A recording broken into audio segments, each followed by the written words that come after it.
ल सुखमय दाम्पत्य जीवनको शुभकामना खोपीको बाउ। कहाँ मेरो बिहे हो? के गर्छ यो?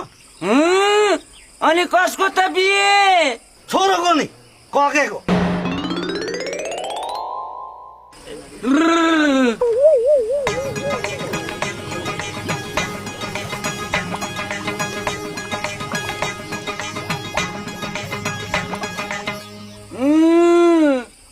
आइलागेको गोठे उठाएको जस्तो लाग्यो मुलाई त। कति कराको फटाफट टिको लाउन।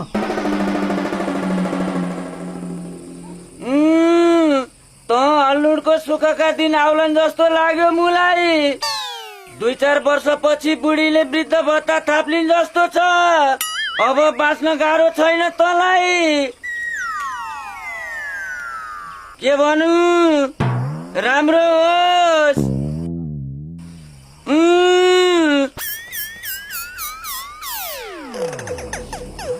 भतिज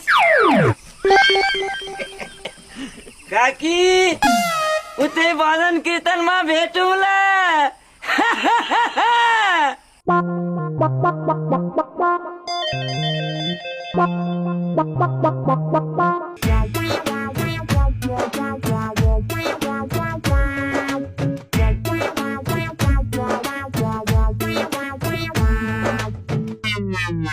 ल बधाई छ है खुट्का बाउ।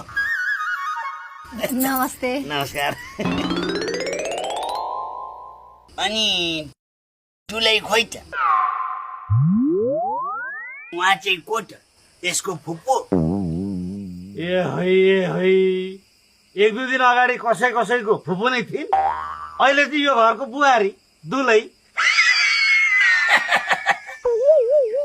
ल चन्द्रे, नाति बुहारीलाई टिको टाँसिदिइहाल्छ।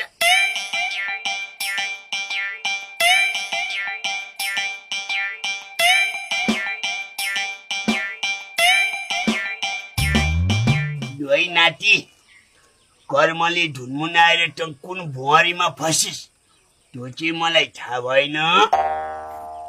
खैर जे होस्, तेरो बोली नफुट्दै तैँले तेरी आमा गुमाएको हो त्यो चाहिँ म राम्रोसँग जान्दछु।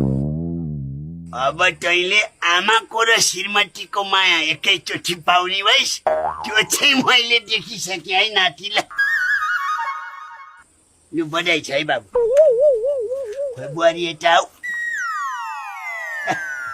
कति साले परियो? 31 सालको। 31 सालको भनेपछि त चन्द्रु भन्दा त 2 वर्ष